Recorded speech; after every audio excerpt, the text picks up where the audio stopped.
Okay, we'll get started as people are still jumping on. Thank you all for joining us. Just one last reminder that everyone's muted, so please keep using the chat and then use the questions and answers. We'll save those for the end of the presentation, but please use Q&A and we will get to it later.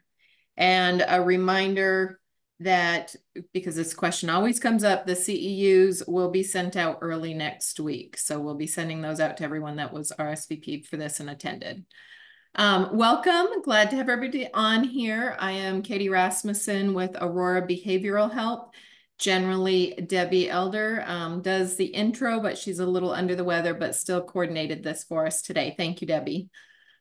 We are proud to co-host with the Scottsdale Youth and Community Collaboration with Rachel, which will intro her as moderator in a minute. For those of you that don't know Aurora Behavioral Health yet, we are a psychiatric inpatient for 13 to 17, 18 on up, have a specialized needs unit for kids 8 to 17. And then we also have intensive outpatient, partial hospitalization program, and ECT. Lots of special services to really do a holistic approach, and would love to share more. Please reach out to me if you're interested in a tour or just to connect. Johnny, I'll hand it over to you for a second to say hi, and then we'll switch over to Rachel. Yes, Johnny Gilia with Aurora, Community Liaison. So if you're in the Valley and want to connect, my territory is Camelback across pretty much the entire state, anything south. So please reach out to me for a tour or meeting, whatever you'd like to do, and learn more about Aurora, and I can learn more about your services. Awesome. Thanks, Johnny. So we will be turning it over to our moderator, Rachel Rubenstein. She's therapist and co-owner of the Counseling Consultants, counseling services for kids, families, and adults in Scottsdale, Mesa, and throughout Arizona with telehealth services. Rachel serves as board chair of Scottsdale Youth and Community Coalition, a group of mental health professionals dedicated to empowering the community in the areas of mental health, substance abuse, and eating disorders. And then my side note, just an all-around amazing person. So Rachel, take it over. And Katie as well is an all-around amazing person, as is Johnny and Debbie. So just a little bit about the Scottsdale Youth and Community Coalition. We have monthly meetings in addition to these quarterly CEUs. If you're a professional mental health provider in the pretty much in the Valley and surrounding area, you are welcome to join us. You can send a message in the chat and I'll add you to our email list. We meet virtually once a month, and we get to co-host these wonderful CEUs with Aurora. And I'm so excited for this one. We had Sergeant Ackerman come a couple of years ago, and it was amazing. So we're in store for a treat. A little bit more about Sergeant Ashley Ackerman. She is from the U.S. Army. She is a drug demand reduction and outreach NCO for the Arizona National Guard Counter Drug Task Force, CDTF. She deals with matters concerning community fentanyl awareness, national drug take-back coordination, and Snapchat education. Additionally, Sergeant Ackerman serves as a supply NCO for the state's headquarters company. Her work in the CDTF has allowed her to work with prevention coalitions, law enforcement agencies, schools, and numerous other segments of the community to work holistically to reduce drug demand in Arizona communities. Prior to her time in the CDTF, Sergeant Ackerman spent 7 years working along various law enforcement agencies around Arizona and Colorado. Sergeant Ackerman has a BS in criminal and social welfare and is working toward her MS. That's awesome. Sergeant Ackerman is happily married and a mother of 7 children. Before I pass it over to you, Sergeant Ackerman, I just wanted to clarify, if you have a question, please put it in the Q&A. If you have something else to say, like, hey, Rachel, put me on this list, or please put that in the chat, but we're going to be mostly focusing on the Q&A for collecting questions, and Sergeant Ackerman will go over questions at the end. We'll make time for that. So with no further ado, thank you. Awesome. Thank you. I am going to share screen. Hopefully are you guys able to see the presentation? Awesome. Okay. So again, I am Staff Sergeant Ashley Ackerman. I want to say thank you guys for inviting me back. This presentation has been a couple years going at this point, and it's going to be really interesting and fun to present it to you guys again because I can show you some of the differences and the data changes at this point. It is rather lengthy. I do suggest if you have a screenshot function, there's going to be a lot of things that you want to keep onto. I am going to send the PDF version of this out to you guys through the coalition and through Aurora. But if you want it now, yeah, I'll give prompts, different areas that you might want to keep interest on. So if you are from Arizona and Arizona only, I'm going to give you a minute to scan the QR code. We have this presentation under a research situation. So there's a pre and a post, but it's for only Arizona residents. So if you guys can, I give you a minute, answer a couple questions. It's basic knowledge, asking basic knowledge about social medias. I'll give that a minute.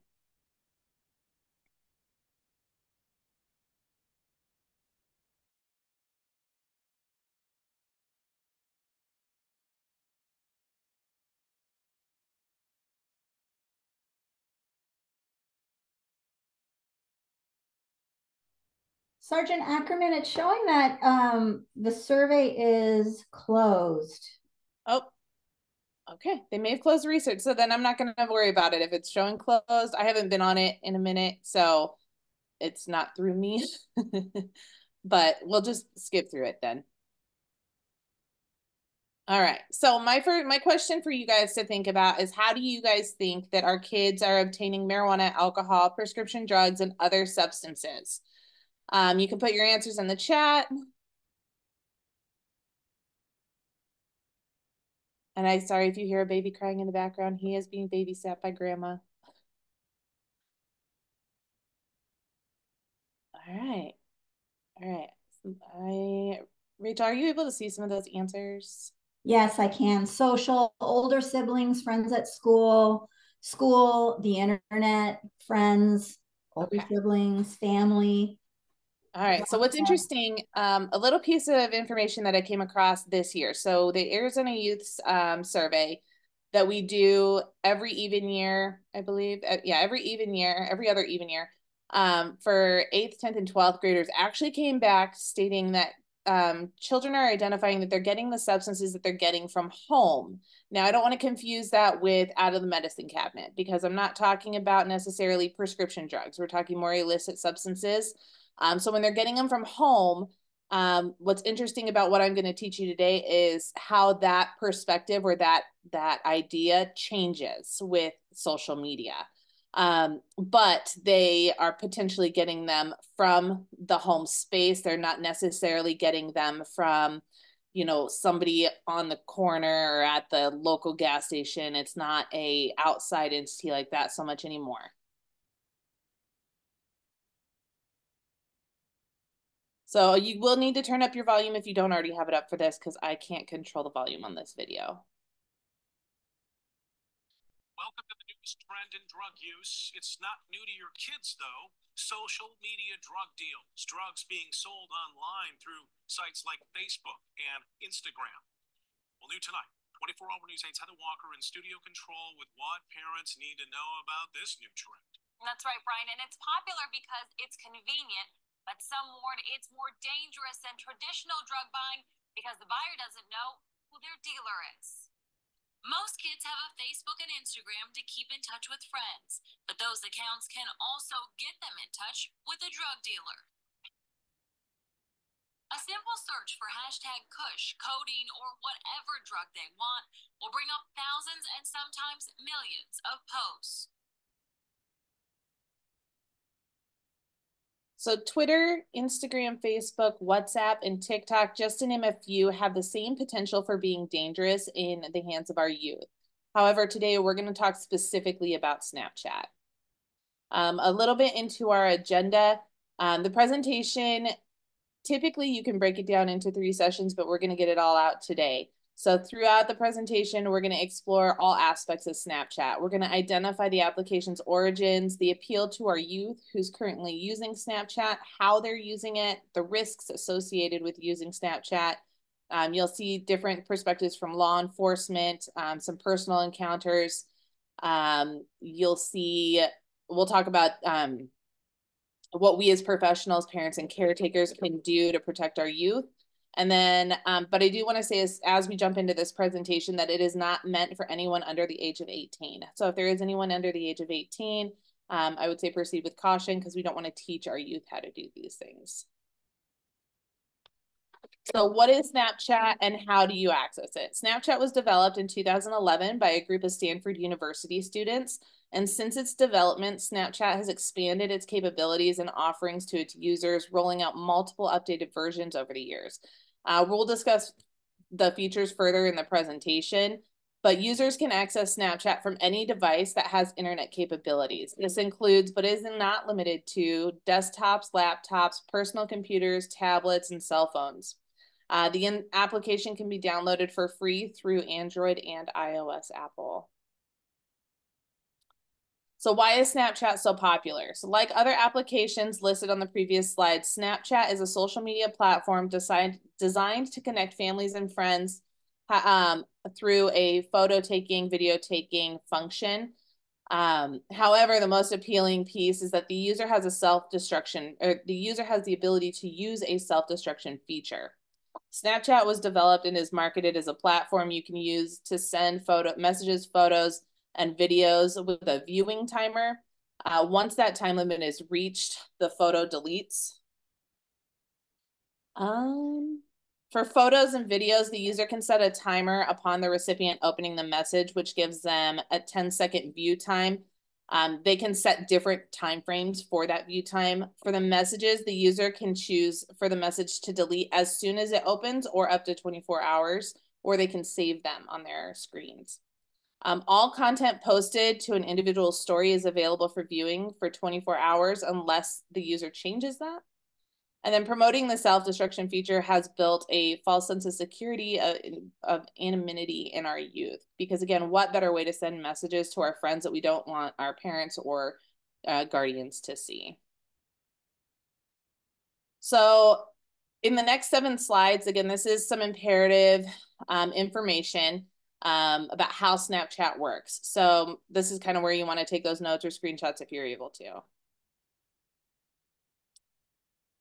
So Snapchat is constantly working to keep up with other evolving applications and trends. The list you see here is just scratching the surface of all the features within Snapchat.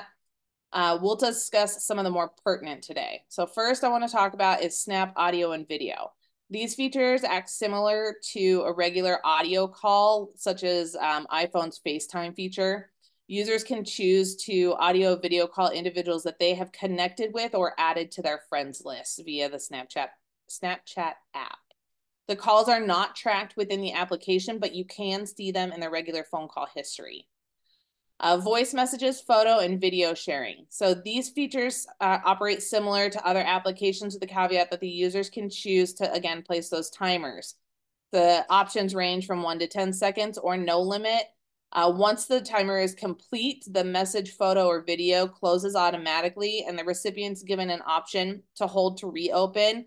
If this occurs, the recipient is given an additional 1 to 10 seconds to view, but after that second closure, it's deleted or gone for good, and they can reply back. Photo sharing also includes the ability for the content to be added to a story, a snap map, which is open for 24 to 48 hours for viewing frame, and we'll talk more about the snap map. Snapchat has filters. This gives the ability for users to add context or graphics to their media. They have a Happening Now feature, and this includes a feed of content aimed at allowing users to see what's going on in the world around them. Now, I said we talk about the Snap Map. So this feature allows users to access a worldwide map showing the Snapchat users content that has been made public. Depending on the user's privacy and location settings, individuals have the ability to see the locations of their friends that are on their friends list by way of what is called a bit emoji, which is that little person that you see on the map. The only way that they can see these is if the individual's location settings are on. They also have the option for a contact me on the feed that they're seeing on this public map. The blue clouds that you see in that photo on the map are actually media. So it's not, I had somebody tell me that it looks like a weather map. So it is not a weather map. It is actually media that they can see. Some new features that are quite interesting on Snapchat is live location sharing. So Snapchat users have a new way of keeping tabs on their friends. Snapchat introduced a real-time location sharing meant to be used as a temporary buddy system while friends and family are en route to, let's say, a date or headed home somewhere. They can be set for 15 minutes or a few hours with the individual user. It is only available between mutual friends. They can pause sharing without sending the other party a notification, and the feature is off by default. Now, what's interesting about this, again, is you can add friends from that public map that you may or may not know in real life, and then you can share your location in real time with those same people. Another new feature is exact address sharing. So SnapMap's new feature not only gives away the user's physical address, but it allows people to view how long it would take for someone to drive to where someone else is at. SnapMap's update allows you to click on the person and show their location right down to the street address, and then click on the drive icon, which will open up a Google or Apple map and give you their precise address, including the home address number.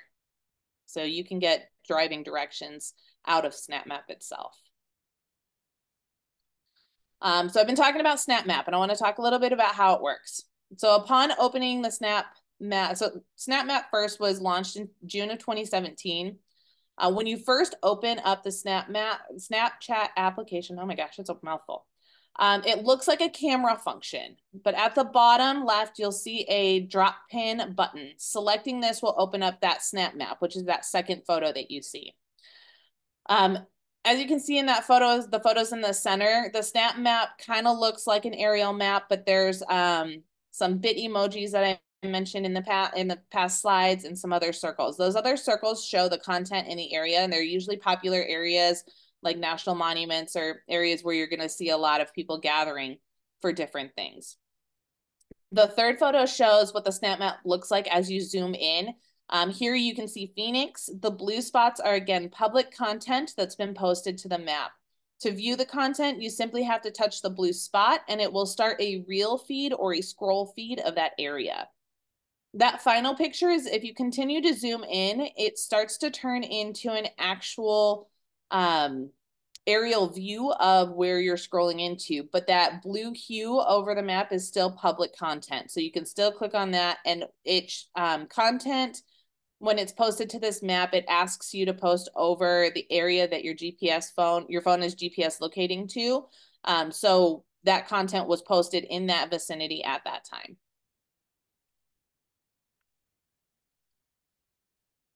All right, so this video is going to, I'm going to play it for you guys and talk over it.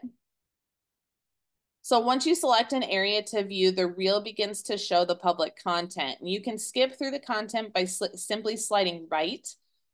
You'll notice at the top left, it says the city and state where the content was posted, as well as how long ago it was posted. It's kind of hard to see in this slide, but it'll say 7 hours ago, 20 minutes ago. Sliding down will take you back to the main SnapMap. And again, there's no rhyme or reason to the content that I'm seeing. There's no connection to me and anybody that I'm seeing on this map. I simply selected an area and started to scroll.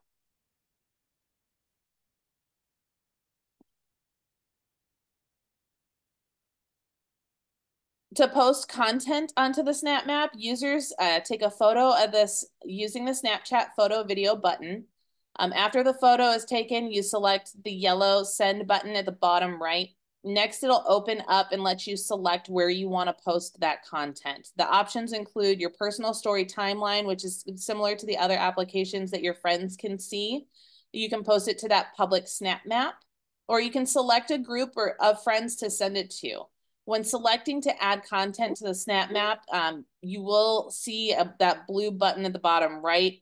Upon selecting this button, the content will be added to the public map again off of your GPS location. What is interesting is if you try to send a group message to a couple of your friends on Snapchat, the message will not start to disappear until the last person views that message specifically. So if you've sent it to 5 people and only 4 people have opened and viewed it, the message is still visible by everybody until that last person opens it. So again, more on how does it work. When you open public content from the Snap Map, you can see the View Creator button that I've circled at the bottom.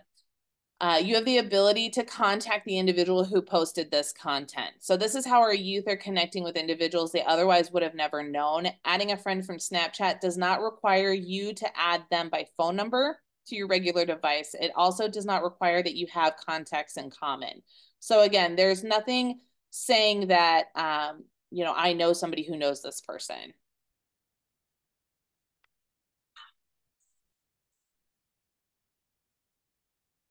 As you can see, I clicked view content or view creator, I'm sorry, and then I can go through and add the person to my friends list from here.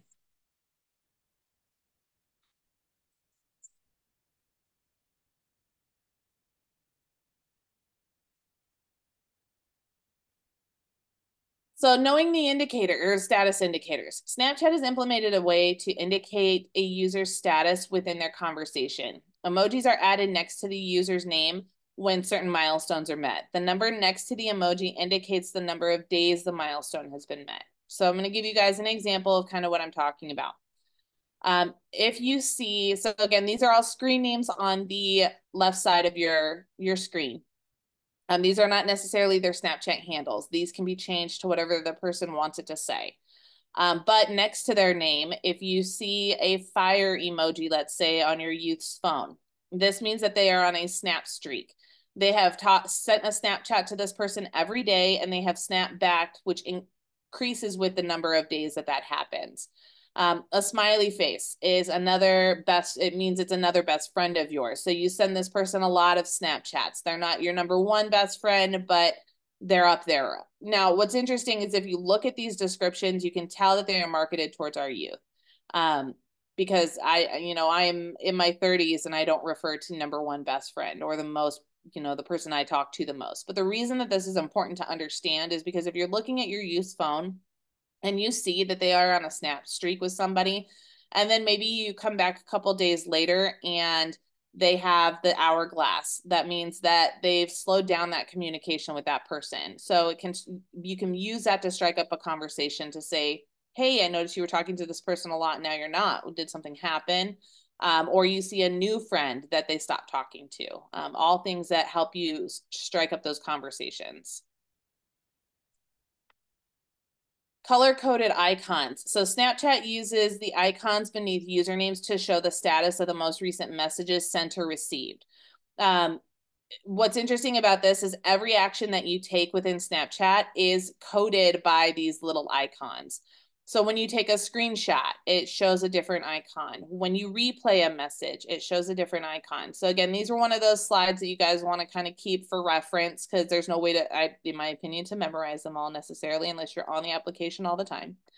But it's good to know. Now, what's important to also know about the screenshot function, and I believe I cover it a little bit further, but I want to make sure I mention it now, is that when you take a screenshot of any content that is on Snapchat, it will send a message to the person who created that content to let them know that you took that screenshot. Because again, the intent for the content on Snapchat is to disappear so that they feel the application or Snap Inc. feels that if the person takes a screenshot, then the individual who created it deserves to know. So you can imagine the different ways that could be dangerous. Another function on Snapchat is Family Center. So Snapchat introduced the Family Center, which is designed to reflect the way that parents engage with their teens in the real world, where parents usually know who their teens are friends with and when they're hanging out, but not to eavesdrop on their private conversations. With Family Center enabled, you'll be able to view your teens' friends, see who they talk to, and report abuse, all without violating their trust and privacy. But what's important to note with the Family Center is you don't know what they're talking about. You can't see the conversation base. Now, I understand having trust and privacy, but in some situations, if there's a question as to what the communication is that you're either having, knowing that communication could be important. So who is versus who is not on Snapchat? This is where I told you guys I would give you some updated data. So Snapchat's age policy is in compliance with the U.S. Children's Online Privacy Protection Act, or COPPA, in that the minimum age to create an account is 13 years old. Snapchat asks for a date of birth upon sign up, and if the date of birth date indicates that the user is under 13, then they are not allowed to create an account. But we know that that doesn't stop our determined kids today. In January of 2021, when I started this presentation, Snapchat was reporting 265 million daily users. In the first quarter of 2024, that number has now risen to 422 million. That's 157 million person difference in 3 years. The United States has an audience of 93.8 million users, with India ranking ahead of us at 202 million users. The photo sharing platform is projected to reach nearly 531 million global users by 2025. What's interesting is they projected 400 million users by 2024 in 2021. So we're in 2024 and we're at 422 million. So we far exceeded their projection. Another piece of information that I find interesting about this slide is if you look at the date ranges. So if you're looking at the 13 to 24, so those first two columns, 56.7% of those users are 13 to 24 years old. So there are youth. But then if you look at the 25 to 34-year-olds, the common parenting age, they're only on this application about 23%. So what that tells me is that our parents are not on the application at the same rate that our youth are. So is there really the oversight? Are the parents able to see the things that our kids are doing when over half of our youth age are on this over the parenting age? So the teen application preference, this chart is actually from 2020, but Market Charts conducted a survey with 5,200 US teens, average age of 16 years and 2 months. This survey concluded that teens favored Snapchat over Instagram, TikTok, Twitter, and Facebook. Now this, in comparison to this graph, I find is quite interesting. This graph was done in July of 23. And what they did is they asked youth how, from Gen Z, and again, if you don't know what Gen Z encompasses, it's 1997 to 2012. So 12 to 27 years old right now. They asked them what applications they use for direct messaging.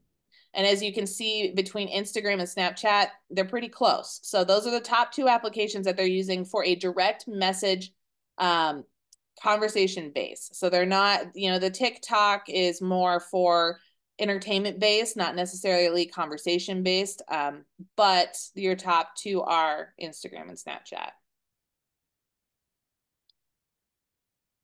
So what are the risks? Snapchat itself is not bad. However, just like other social medias, it has the dangers unique to its platform. First thing parents should know is that Snapchat does not allow third-party monitoring. So those apps used to monitor your teen's activity do not work with Snapchat. It will either stop Snapchat from working or it will stop that monitoring app from working. It provides users location to other people via Snap Map. If you do not turn off your location settings, anyone can see where you're at. And if you zoom in, it will show you where on the premises that you are at. I tested this out moving from my house to the other side of my street, and my bit emoji showed me on the other side of my street when I moved. The disappearing content, the idea of disappearing content can again provide that false sense of security for our youth. As I mentioned about the screenshots, you can still capture information by using a secondary device, which is what a lot of law enforcement do. But sending that screen or doing a screenshot will send the person who made that content a message. It does provide the ability to buy and sell anything to include illicit drugs. So Snapchat users looking to sell drugs can post anonymous public stories advertising their substances. And anyone around the world, Snapchat user or non-user, can view this content. Snapchat users can provide the ability for viewers to contact them through those public stories. Snapchat users can view public stories at any time, looking for anything that they want. So if you are on vacation with your kids in another state, another place, they still can get on this map and see what's going on around them. In the recent past, users have had the ability to transfer money through the paid platform or Snapchat Plus. What's interesting and what started my research on this is actually that third photo. That fourth photo that says Maryvale. Those are M30 pills that when I was scrolling through Snapchat in the Maryvale area here in Arizona and South Phoenix, somebody had a 3-photo video of what looks like M30 fentanyl that was posted to the public platform. There was not a contact me button at this point when I saw it, but it does say coming soon across the screen. So the ease of access to the world around the user via Snapchat that Snapchat provides makes the ability to obtain any substance nearly seamless and hard to catch.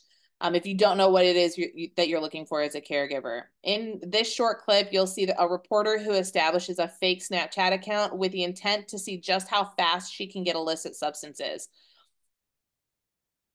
I've just got a message from someone called Plug Life. He just goes, "Hi, hey, how are you?" Oh, I keep asking them how they are. Oh God, it's popping off. He wants to post it, and I guess in a way that kind of makes it less intimidating for kids to buy drugs. All I need is an address and a Snapchat account. Okay, I hope we are to proceed immediately. He's a bit aggy. I don't want to order off this guy. I got a message from this guy being like, "Yo, what's your order?" And where.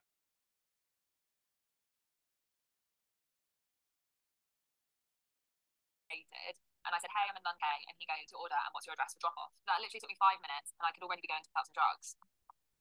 So as you can see, these dealers are fearless. They make it easy that they will even meet the buyer at their homes, drop it off down the street at the park. I do want to mention with this video, it is out of the United States. However, this research that I started back in 2021 had already been, Snapchat had already been an issue prior to that. So when the Snap Maps and things came out in 2017,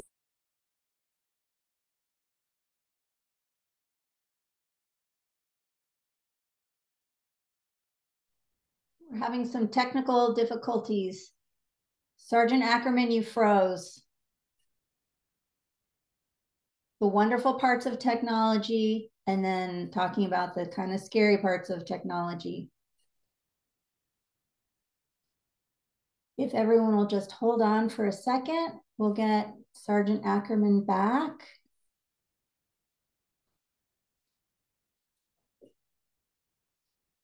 Katie, could you send a text to her? Thanks. I don't have her number, but I will reach out. I'll get it. I will. Okay. Uh-oh.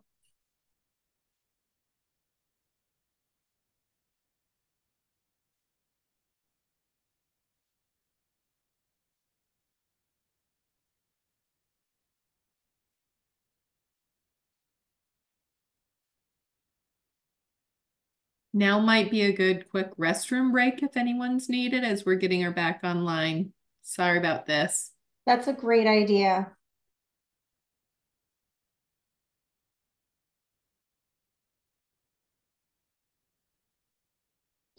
I actually don't have her number either.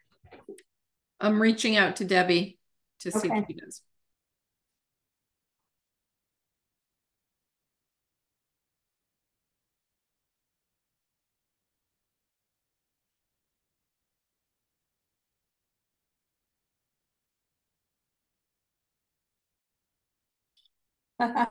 Someone said in the chat, Snapchat doesn't like us talking about it. Haha, that's funny. And I think that's probably true.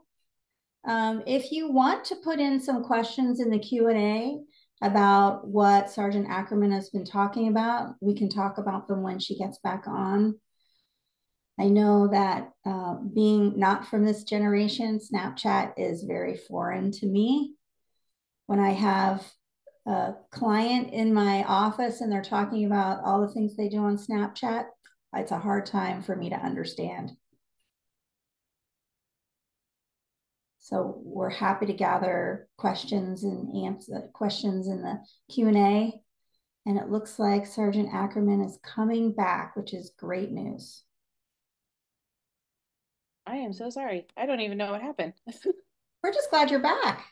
Someone said Snapchat doesn't like us talking about it. I think they're right. Maybe that's what it was. That was strange. Okay. Wonderful. Okay, we're back. Okay, did it play the video? That's when it cut off, kind of halfway in the video. Okay, let me replay that. I've just got a message from someone called Plug Life. He just goes, "Hi, hey, how are you?" Oh, I keep asking them how they are. Oh God, it's popping off. He wants to post it, and I guess in a way that kind of makes it less intimidating for kids to buy drugs. All I need is an address and a Snapchat account. Okay, I hope we are to proceed immediately. He's a bit aggy. I don't want to order off this guy. I got a message from this guy being like, "Yo, what's your order? And where are you located?" And I said, "Hey, I'm in London. Is that okay?" And he goes, "Yeah, what's your order and what's your address for drop off?" That literally took me 5 minutes, and I could already be going to pick up some drugs. Okay, so as you can see, the dealers here on Snapchat are fearless. They make it so easy that they would deliver the substances that somebody is looking for to their house, down the street, by the mailbox, at the park. And I do want everybody to understand that when I started doing this research in 2021, SnapMap had already been out for a couple years. And the UK had been having experiences with SnapMap being dangerous in those early years. So we didn't have the research at the time. It hadn't become big in the US when I started looking to this quite yet, but it was definitely here. So we didn't have the same investigative type journalism yet. Now today we do, and we know that these are valid, that this is how fast these things happen. I've just got. So that brings me into some conversation about US counterfeit pills and how that's become evolving. First, I want to talk to you guys about knowing the lingo, though. So dealer drug-related conversations can and likely will include emojis and acronyms. Common hashtags like weed for sale, oxy, pain pills, party, drunk, perks, Xanny, Molly, 420. These are all things that you can put into any social media search bar and get related content. So if somebody has added this hashtag to the bottom of any picture, video that they have posted on social media that is public, they are able to, somebody is able to see that by simply searching that hashtag, or you can click on the hashtag at the bottom of some of that content and see what other things have been posted with that hashtag on it. The middle piece, those acronyms. These, I'm going to tell you guys what they are. Typically, I'll ask you guys to guess, but for time's sake, DOC is not Department of Corrections. It's drug of choice. PI, parent investigating. I'm sure we can all assume what we think POS means, but to our youth, it's parents over shoulder. Again, synonymous with mom over shoulder, dad over shoulder. Code 9 is one that means parents are around. It can come over as KD9 or the word code 9. KPC, keeping parents clueless. PAL, parents are listening. S2R is actually a send to receive. So in a situation where somebody is trying to get money or services for something, they would say, you know, send me money to receive whatever it is that they're looking for. And then that one at the bottom, I wanted to include because of the rise in mental health situations amongst our youth. But KYS, if you see it on your youth's phone, it stands for kill yourself. And it's important to, again, to know what these are, to know if your youth are receiving messages like this or if they are the ones sending them. They do them in these coded versions so that, you know, the parents don't know what is being said. These emojis that I talk about on the far right side, the top column or the top row, any of those can indicate cocaine. The one with the palm tree, any of those can indicate marijuana. The grapes is codeine or syrup. The M or the circle M&M looking one can be MDMA or any pill version of a substance. The diamond can indicate methamphetamines. The syringe can indicate heroin, and the mushroom can indicate magic mushrooms or shrooms. Another one, just so up on the marijuana column, the shopping cart. Those are carts that are used in vape devices. The fuel pump that you guys see can indicate being gassed, drunk, or intoxicated. The spaceship can be talking about a drug potency. Another one that's not on here is the fire symbol. They talk about drug potency or something being really good. They'll say that it's fire. A plug, I don't know why we need a plug emoji, but it's a real good one to use when you're indicating about a dealer connection. And then another one that I just learned recently is the pie emoji. So this can indicate that an individual is baked or intoxicated, but it can also mean that they have a large quantity of something. They don't have a piece of the pie, they have the whole pie. So counterfeit pills and Snapchat. Counterfeit pills are look-alike pills to real pharmaceuticals. Counterfeit pills are pills that are not provided through a doctor or pharmacy, but rather through the production on the street or by cartels and sold by drug dealers. Producing these pills give the maker the ability to add anything to that pill, like fentanyl, and it can be pressed to look like the real prescription drugs, such as Oxycontin or Percocet, which is depicted here. These are referred to as M30s or blues. With that being said, purchasing substances from complete strangers opens a new risk to our youth. It's kind of like Russian roulette, is how I like to term it. You don't know what you're going to get, and you take the chance every time you try. Teens are often unaware of the contents in the substances they are purchasing. So they think that they're purchasing a Percocet, when in reality, that one Percocet would have enough fentanyl to kill dozens, if not hundreds of people. In recent news stories, it's been reported that teens who overdose on substances purchased from Snapchat users thought that they were buying items such as Percocet, and through the investigation process, it was proven time and time again that that product that they overdosed, or that they were going to call it poisoned, because they were not aware. So calling it an overdose is a little, I don't like the term. On a substance that contained a deadly dose of fentanyl. But professionals in teen diversion field have also reported that more and more often they're seeing teens providing urinalysis tests that are positive for fentanyl. And if they don't know what it is by their response, then they respond that they would never take a substance like fentanyl. So again, our youth don't know that they're getting substances with that in it. So the DEA sees it. These are just a couple stories, but you can go on the DEA website for your local area and see what the DEA has going on in terms of fentanyl. In 2022, I believe it was, Kendall Hawkins, 31-year-old of Glendale, was arrested in part with 11 other individuals from Washington State with 50,000 fentanyl pills, 5 firearms, and 2 silencers. You can go again on the DEA website and pull story after story about DEA seizures of fentanyl.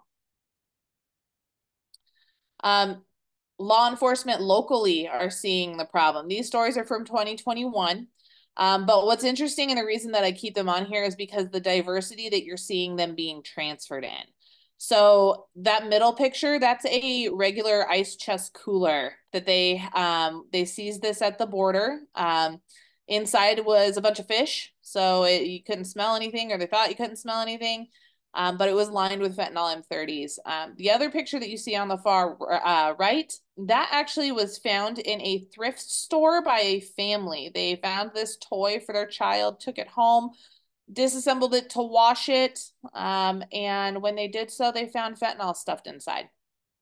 5,000 pills in a toy that they were going to give their child to play with. So the way that these things are in our community are scary, and we have to be cognizant in talking to our kids. Not only do we not want to touch these things, we don't want to take things that we don't know where it comes from.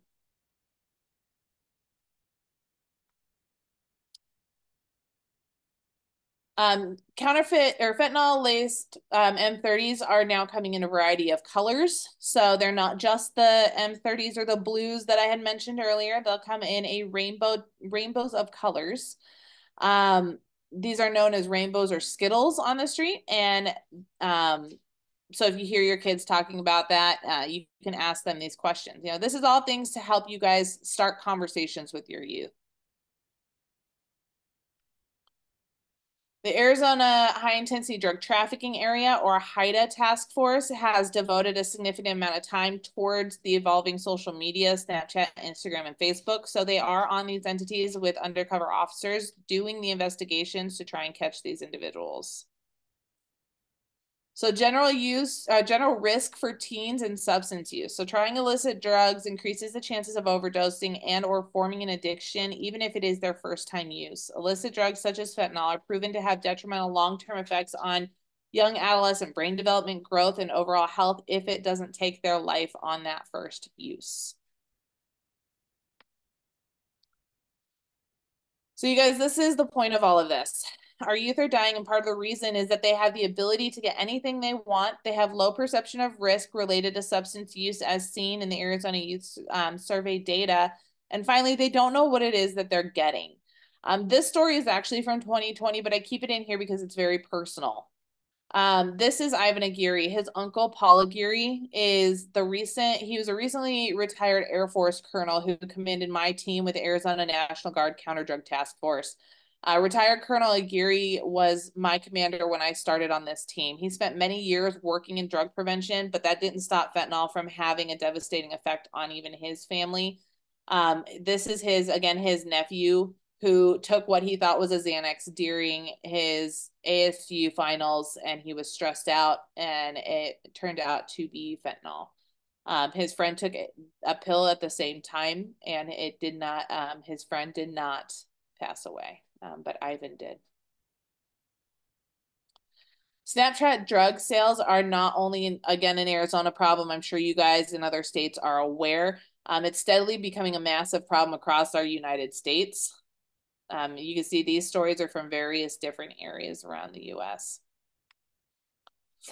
So drug dealers using Snapchat are the same people that you and I were educated about and that we may be used to. The only difference is that they've moved off of the streets per se onto the internet. This means that cartel members are still actively seeking individuals to push their drugs, and those drug runners are actively seeking buyers like our youth, but they're doing it via Snapchat. I like to call them non-equated contacts because, again, they don't need to know somebody who knows somebody to get what it is that they're looking for. So if you guys follow the media at all, this story is, I'm not going to play the video because it's a little bit long, but this video is of Dr. Laura Berman from the OWN Network.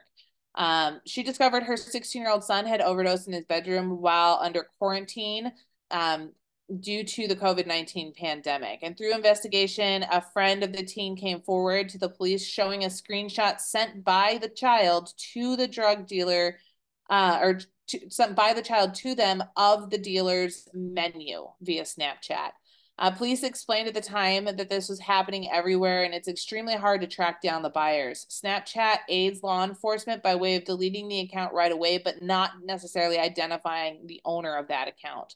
So waiting on Snapchat to turn over what they have on the accounts can take up to six weeks with a warrant.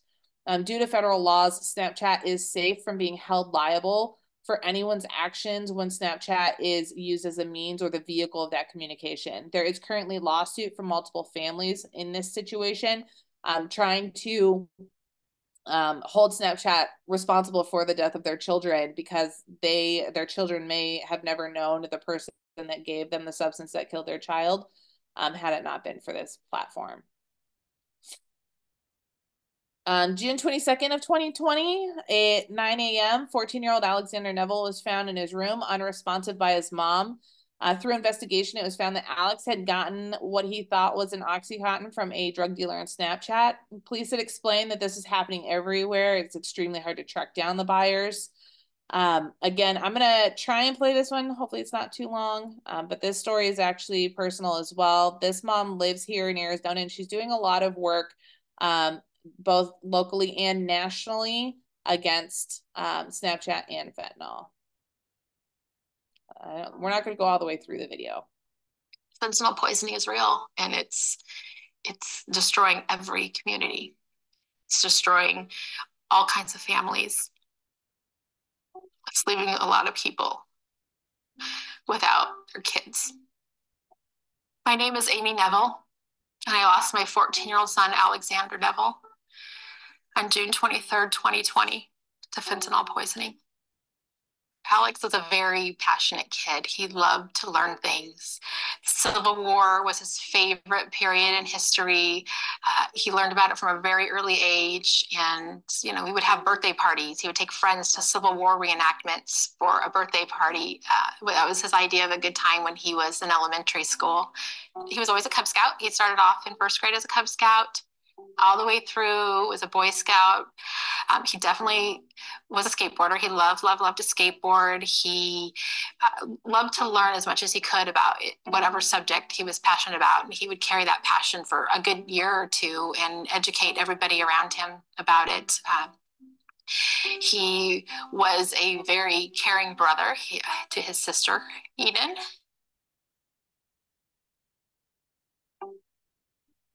Sixth grade came around, and he first was interested in vaping. And so he got in with a new group of friends and had a lot of fun with them. And then the seventh grade came around, and this group of kids started smoking weed. You know, of course, it was big conversations about what it was doing to his brain. That was really the angle, the perspective that we took. He got in trouble a few times in sixth grade and lost his school of choice. And we appealed that, but we lost the appeal. And that was really the turning point. Up until seventh grade, Alex had never been in trouble at school. He was always loved by his teachers, always, even up until he passed, it was like, he's always so nice and polite, and like, how can this happen? So it's hard to understand when a kid that you perceive as a good kid is gone from something like this. But it affects everybody. It's not just good kids, bad kids, neglected kids. It's everybody.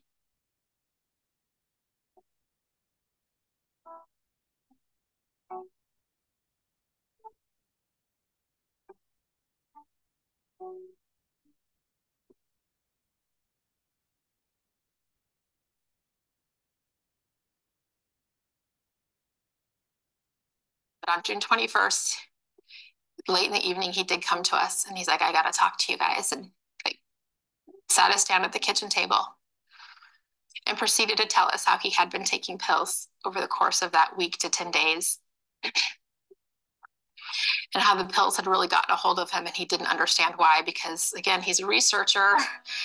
The stuff that he looked up on it, the things that he learned about taking opioids shouldn't have taken a hold of him so fast. So this is the night of June 21st. And he told us how he wanted to go back to his old friends, that this wasn't making him happy, that he needed help. And he wanted to go back to the treatment center he had gone to in the spring. And he was ready. And it was like this miracle moment for myself and his father. Like, he's coming to us. He wants to do this rather than when we made him go. He was ready to make some change.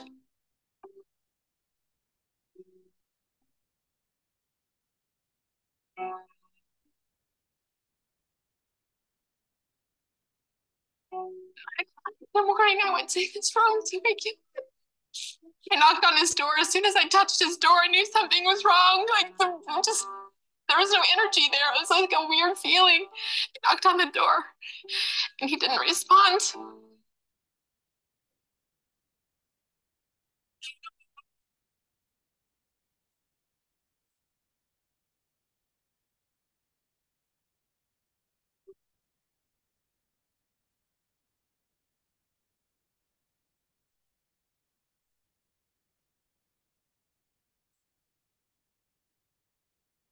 Alex had taken one pill that he thought was an OxyContin.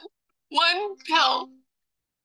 I had no idea at the time that one pill would kill him. We didn't even think it was, when Alex was telling us about the pills, first of all, I was just listening to him because as soon as we started asking any kind of questions, you know, he would back away and kind of shut down. And I wanted to hear everything he had to say that night. And we had, I just kind of assumed it was like the old days when we were taught in our drug prevention programs in school that somebody stole this prescription and now they're selling it. That wasn't the case. Alexander ordered an illegally manufactured pill right off of social media. It may have been delivered to our home. He may have met up with him, but it was easy as ordering a pizza. It's not starting with prescription pills anymore. It's pills right off the streets. And those pills on the streets are fentanyl. Fentanyl took his life. Alexander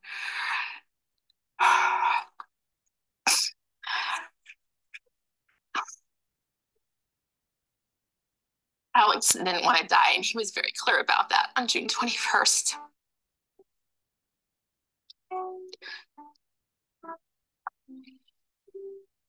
He didn't know it was fentanyl. I didn't know it was fentanyl. I had never even really heard of it until this happened. He had enough fentanyl in his system to kill 3 people from one pill.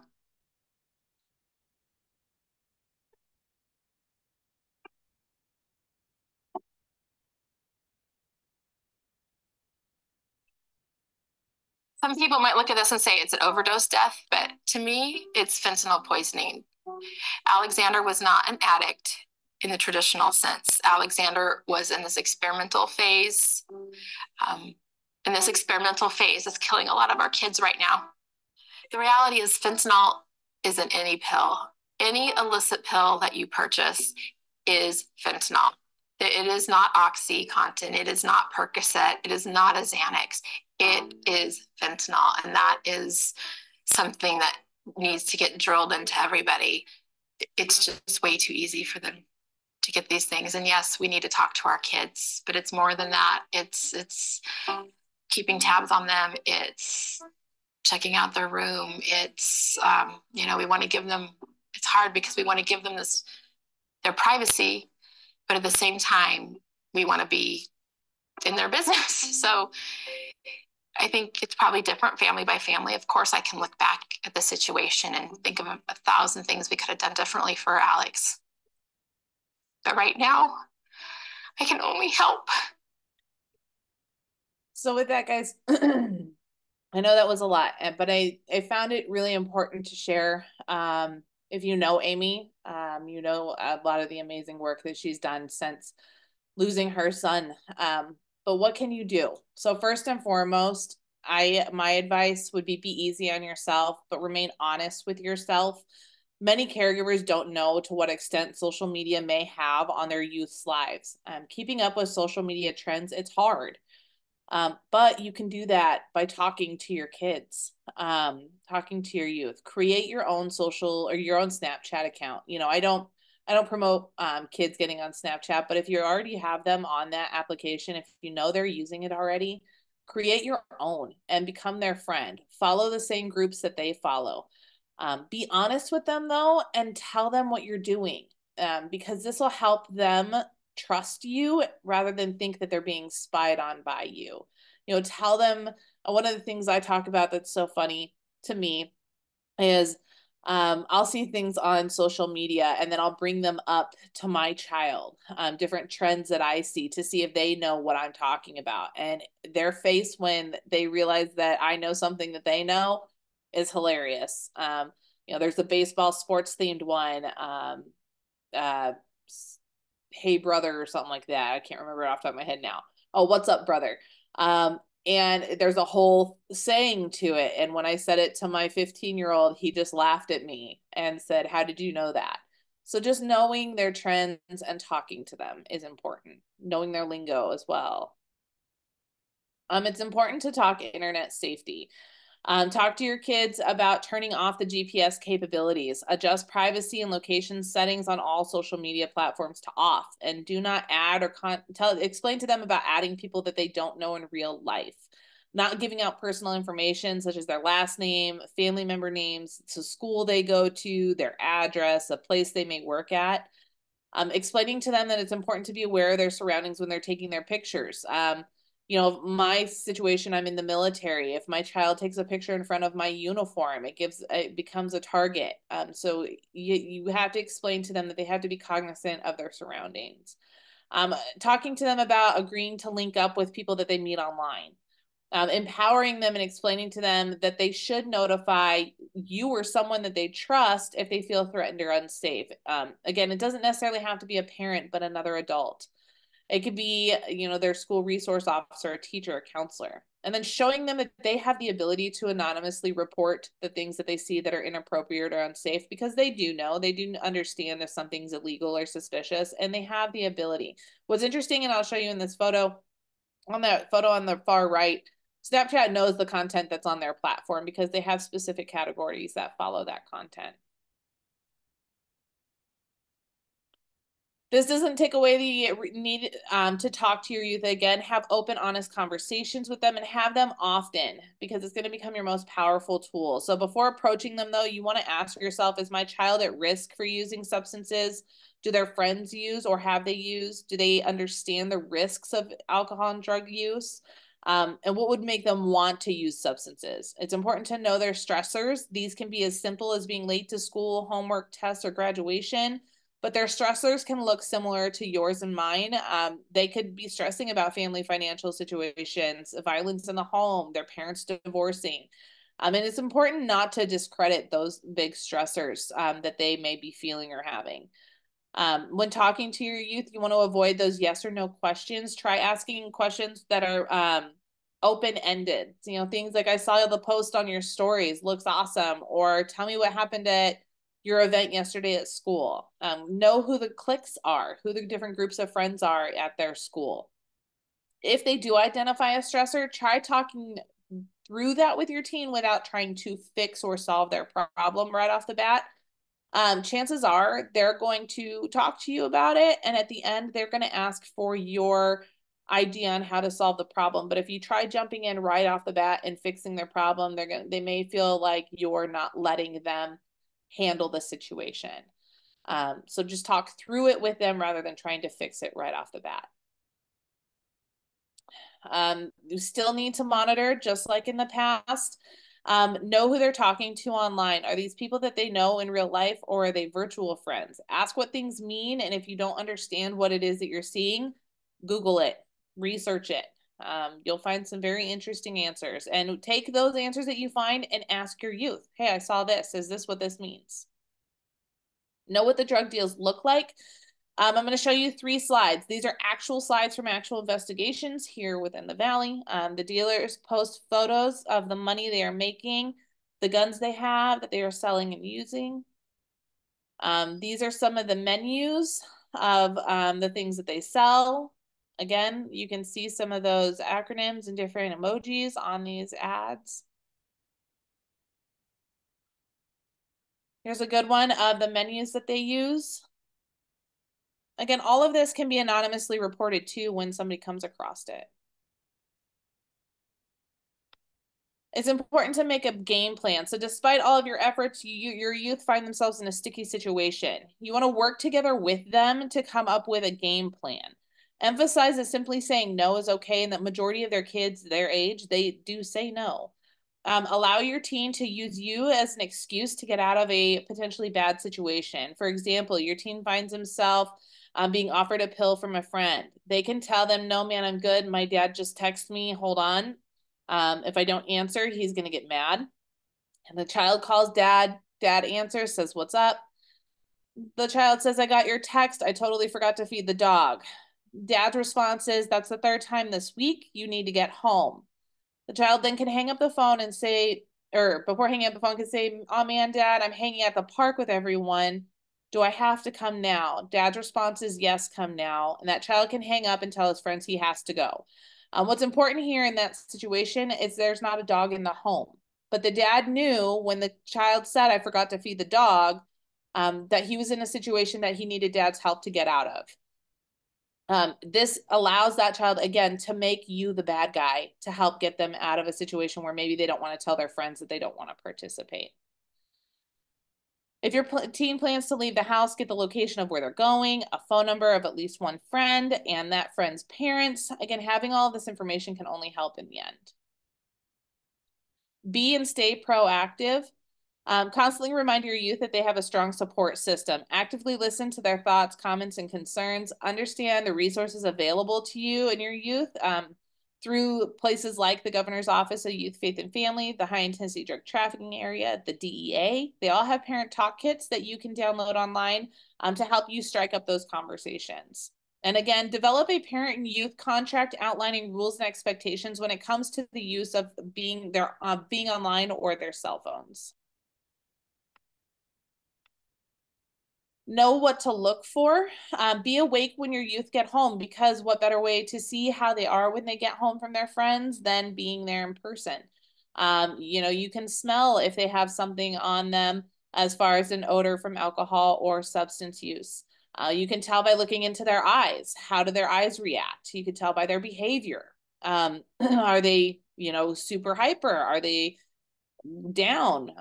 But you're not going to know these things if you're not meeting them at home when they get home. Don't forget to check the cell phones. Look frequently at called numbers that may not be saved, that don't look familiar to you. And again, remember those emojis, hashtags, and acronyms. You still want to check their spaces.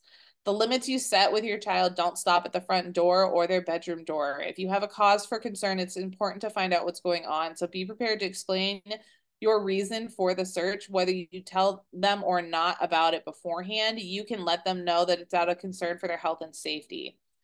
Looking in different places like floorboards, in between books, under beds, between loose paper, inside candy wrappers for things that they could be hiding. If you guys want, I'm not going to read through these, but take pictures of this. Knowing the signs and symptoms of substance misuse is important. So figuring out if your child is using a substance can be challenging. Many of the signs and symptoms are typical of teen or young adult behavior. Many of them are also symptoms of mental health issues, including depression or anxiety. However, it's imperative that you educate yourself on the signs and symptoms of a person who's currently under the influence and or going through withdrawal, keeping in mind that that's going to change depending on what they're using. Prolonged use can also lead to physical changes such as extreme weight loss or gain, sores on the face, sweating. An individual under the influence will have a change in mood and personality as well. They can exhibit, again, high energy, maybe less motivated. So it's important to recognize if they have a change in that and what, you know, starting those conversations and looking a little bit deeper into what's going on. As I mentioned, you have to do the research on the substances and what each sign has. So opioids have different symptoms than stimulants. Your opioids are going to be fentanyl, heroin, opium, codeine, morphine, oxycodone, Percocet, different things like that. Again, I'm not going to read through all of these, but you can feel free to screenshot, or again, you will get these slides. These are some stimulants, signs and symptoms, behaviors.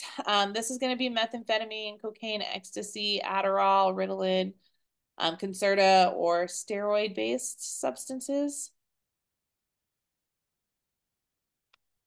And then depressants like alcohol, Xanax, Valium, Klonopin, Ambien. Again, these all, some of them might have the same kind of symptoms or effects, but a lot of them are very different. You want to have a safeguard. You may never need it, but you always want to have naloxone nasal spray in your home or car, not in your car in Arizona, because it does get hot here. It's got a 74 degree shelf life. But again, if you do have it in your car and you need to use it, still use it. Naloxone or Narcan is an FDA-approved life-saving medication, essentially life-saving medical essential available at low to no cost. Naloxone medication reverses the effects of opioid overdose. Some of the most serious symptoms of an opioid overdose is respiratory arrest or respiratory failure. Naloxone has the ability to temporarily reverse an opioid overdose symptom by binding to the opioid receptors to reverse and block the effects, again, momentarily. So you need to be calling 911 when you're using this, because a person can get thrown back into an overdose situation. In Arizona, Governor Doug Ducey signed HB 2355 in 2016, allowing a pharmacist to dispense naloxone without a prescription to a person at risk of experiencing an opioid overdose or a family member or community member in the position to assist that person.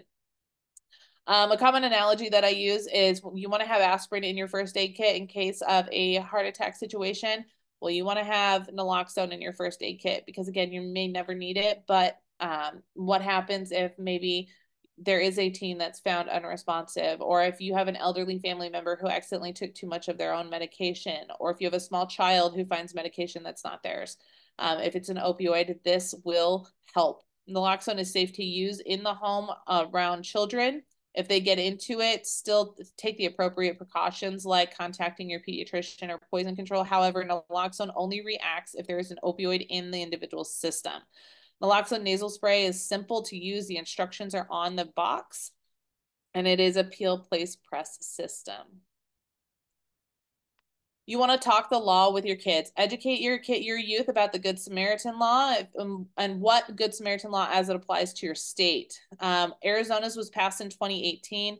It continues to get passed. It protects person in the event that they need to receive aid or render aid as a result of drug-related overdose. In Arizona, we did have a young youth overdose and pass away while with his friends because the friends were afraid to call for help, thinking that they would get in trouble. This law protects those who administer naloxone as well in good faith, believing someone is suffering from an overdose.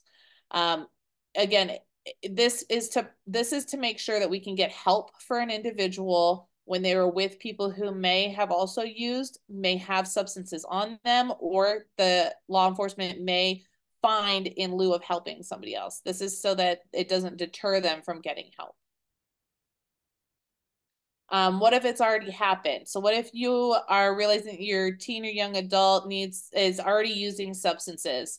It's important to take any substance use seriously, but before acting on impulse, you want to breathe and not lose it on them. Get on the same page with anyone sharing parenting responsibilities. Be prepared to be called a hypocrite. Your child may ask, have you ever tried something? Or they may know that you have in your childhood, and they may use that against you. You want to gather evidence. Expect anger from your youth, but plan to stay calm. As angry or frustrated as you might feel, keep reminding yourself to speak and listen from a place of love and support and concern, and stay calm. Again, I know it's hard. Start talking. Be clear in your communication. Express how much you care. Explain the reason that you're talking and asking questions is because you want them to be healthy, safe, and happy. Work through barriers. It can be difficult to get past the denial of their substance use. Some kids can't bear to take the responsibility for their behavior and want to look good at all costs, but focusing on the behavior and why it worries you. Don't make it sound like you think your child is a bad person. Establishing rules and consequences. Again, going back to monitoring, but take notes. When you suspect substance use, it's important to take notes so that you can refer back to them later. And positive reinforcement, recognizing any small step your child takes towards a healthier behavior you want to encourage. If your child hasn't done any homework for weeks but completes one assignment, reinforce that with tangible reward or kind comments. Avoid things like it's about time. What if it's already happened again? There are national contacts that you can reach out to for help. Partnership to End Addiction for Drug-Free Kids is a great resource. It's an organization dedicated to providing science-based resources and services to help parents with to address adolescent substance use. Again, we are on Aurora Behavioral's platform, so I will give them a shout out because they're also a great resource that is local. Some more local resources that you can use is Talk Now AZ.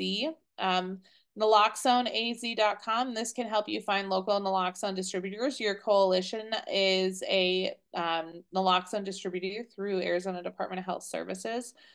They provide it for free through their coalition as well. And then these are some resources for youth. A lot of these youth in Arizona do have some of these resources on the back of their school IDs, but I like to provide it in my presentation because I do think it's important that parents know what the youth resources are as well. And with that, that is my presentation. So. Wonderful. Wow.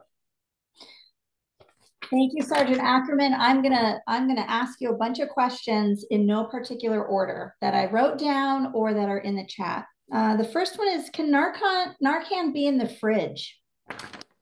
So it has a shelf life of 74 degrees. Any hotter than 74 degrees, it loses potency. But you don't want to freeze it and you don't want to get it too cold because, again, it's a liquid that you are putting into somebody's nasal cavity. So you want it to be able to free flow through the distributor. That makes sense. Someone asked about where to get the parent talk kits. Some of those parent talk kits, there's multiple different versions that you can find. You can find them on the Governor's Office of Youth, Faith, and Family website. You can find them at the Arizona High Intensity Trafficking Area website, as well as the DEA has some parent talk kits. Okay. Now, someone asked an interesting question, and I'm so curious what your answer to it. Someone asked, let me see if I can find it. Why would someone put fentanyl into drugs? If drug dealers know that it's killing people, why would they use it? So fentanyl is a highly addictive substance, highly addictive. Your drug dealers out there, they know that they constantly have a customer base. An interesting thing to think about is there are people that build up immunities to fentanyl. So they seek out fentanyl, they seek out M30s. And in the mind of somebody who is taken by that kind of a substance, when they see their friend pass away, let's say from fentanyl, the response isn't, oh, I shouldn't talk to that dealer. That dealer's got stuff that's going to kill me. It's that person didn't know what they were doing. That dealer has some really good stuff. And I would do better at using that than that person did. So the mentality is different. And because it's so addictive, it draws in people like you saw in Alex's video. He had only been using these substances for a week, 10 days. And it took hold of him because of how addictive it was, but he didn't know it was fentanyl. So he kept going back for more. And again, the customer base is so large that people who do become addicted to fentanyl and M30s can take many a day to meet that need.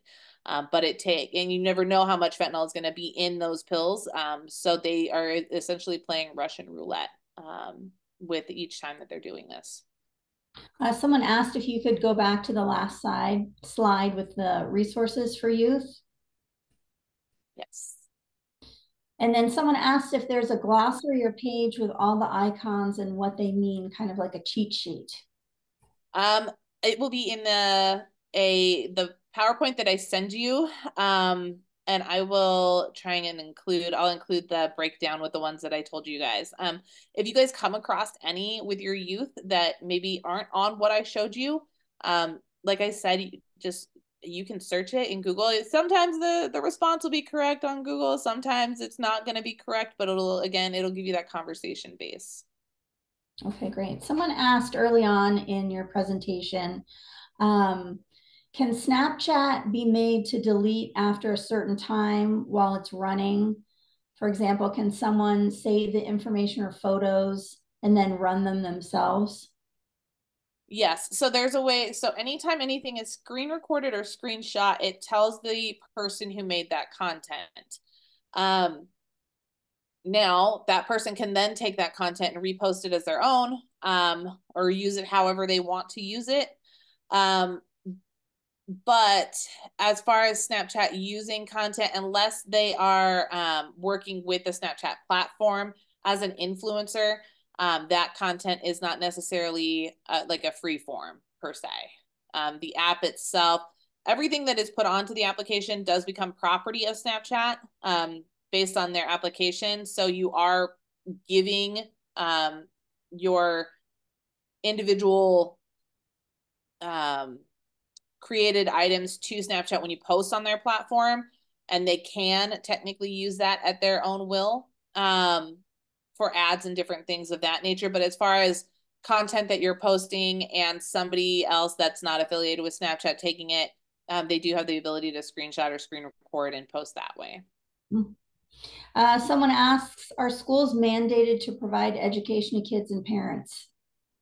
And I would, from what standpoint, I will say from the Snapchat standpoint, no. We are trying to get into all of our schools and provide this education. But no, there's no mandate for the schools to educate on this. We have a comment that's interesting. Maybe you can speak to this. We have a mental health crisis. Our kids are seeking substances for various reasons, to fit in, to relieve stress, to numb pain, to escape, etc. And some are intentionally seeking fentanyl because it's easy to get, inexpensive, and a little goes a long way. Yes, and unfortunately, speaking on the mental health piece, the Arizona Youth Survey does show that. You know, the Arizona Youth Survey is a voice of our kids, and it came out, the 2022 survey came out in 2023, and the results of that were that our kids use this. The boys indicate that they use it to have fun, but your females are using this because they are stressed out. And again, those stressors can be anything. Those stressors can be something as small, some things that they don't have control over, you know, the bills, the lights in the house, if they're going to have food at home, if they are responsible for taking care of their siblings. But then it can also be, am I going to pass my finals? Am I going to get into college? And, you know, my friend at school doesn't like me right now. The boy at school is doing whatever. So the stressors can be a lot of different things. And it's important for us to have those open communications so that we can talk to our kids when they're having them and not downplaying them at any point, no matter how menial they may seem to us. Mm-hmm. There's a comment in the chat that says, this is from someone who works at a behavioral hospital, and they said that the adults are often on fentanyl, taking 20 to 60 tablets a day. And then you hear how quick people overdose from it. So it's kind of that Russian roulette, or not knowing what you're taking. Yeah, because those individuals that are taking 20 to 60 a day, it still only takes one with enough fentanyl to kill 5 to 6 people for that to end their life. So again, it's, I would say that those individuals have gotten lucky in their substance use, to have not hit that one deadly pill. But then our kids who don't use substances like that, and maybe they had a sports injury, or maybe they had tooth pain, or maybe the family doesn't have health insurance and they save prescription medications that they get, and they run out, so they go looking for something comparable, and they think they know what they're taking. These aren't kids that are necessarily heavy users in any kind of substance. These are kids who are experimenting. These are kids who are looking to relieve something relieve pain with something that they think that they know about. But they're getting it from a place that is not a doctor or a pharmacy. So they're getting it from an illicit place, and it's deadly. Or even if they get it from a friend, they don't know. Yeah. If they get it from a friend, you know, their friend can think that they're giving their friend a Tylenol, or you know, whatever it may be. And like we saw in Ivan's case, not that, you know, Xanax is something that people hand out, but it is a prescription. And he thought he was taking a Xanax from his friend, and it was fentanyl. Here's a comment. Understanding parents, guardians should be doing the monitoring and education, and how that is very difficult for some parents due to many reasons. What other effort are there to educate youth and young adults and parents and guardians on the ease of accessing substances? It continues, since most illegal substances now contain fentanyl, how are youth and young adults being educated on the dangers of fentanyl? Recently, this person read that only 58% of students know what fentanyl is, and when rated for danger, it was just a few percentage points above where students ranked smoking cigarettes. So what I think is interesting about this comment is, you know, in 2022, our youth survey that was conducted, there was a very low perception of risk when it came to substance use involving fentanyl amongst our young people. And contrary to that, our older kids saw a large perception of risk when it came to using alcohol, because the older you get closer to driving, and you see how alcohol can be so dangerous. But we only know that because we talk loudly about alcohol abuse, and, you know, we hear about DUI drivers, and there's a lot of information and education. But 2022 moving into today, the information that we have on fentanyl is only growing. The education that we have is only growing. We will conduct that survey again this year. They're currently going through the survey process. We'll have that information next year to see what that perception or risk is. But there are people that are just finding out. I just talked to a parent yesterday who said that they just found out what fentanyl was a year ago. So it's important that we are loud, that we are doing these radio ads, that we're doing interviews, that we're doing these classes. Arizona has the Talk Now AZ campaign that we've been running through the Substance Abuse Coalition Leaders of Arizona throughout the whole state. So it's working with your community and state leaders to make a loud voice for fentanyl and doing classes like this. We have time for just a couple more. Here is second to last question. Just wondering why you can't use outside security monitoring services or applications with a Snapchat app. Because Snapchat sources itself as an app for anonymity. So they don't want third-party devices having the ability to see what's going on their platform because, again, they pride themselves in giving people privacy. The problem with that is obviously that they allow children as young as 13, and there are children younger than 13 using that application. This is a comment from a professional in the community. With marijuana being number one, fentanyl is the second most reported drug used by kids in our custody. We put Narcan in their personals for when they get released. Some have shared that they have overdosed and left the hospital and went out and continued using. Recently, most of the deaths we have learned about have been fentanyl related, and the other being gun violence. Yes, unfortunately, fentanyl has it's becoming more educated on and more aware, but it's also it is the cheapest substance to get your hands on currently. Someone wanted to confirm that the Bark app does not work with Snapchat. No. The Bark app, you'll be able to have it on, but it will freeze. There will be malfunctions within the Bark app when Snapchat is open. Well, we are just about out of time. Thank you so much for this invaluable information. It's crucial and scary and eye-opening. And Sergeant Ackerman, thank you for sharing all this information with us. Thank you, Scottsdale Youth and Community Coalition. I'm going to pass it back to Aurora Behavioral Health for any last words.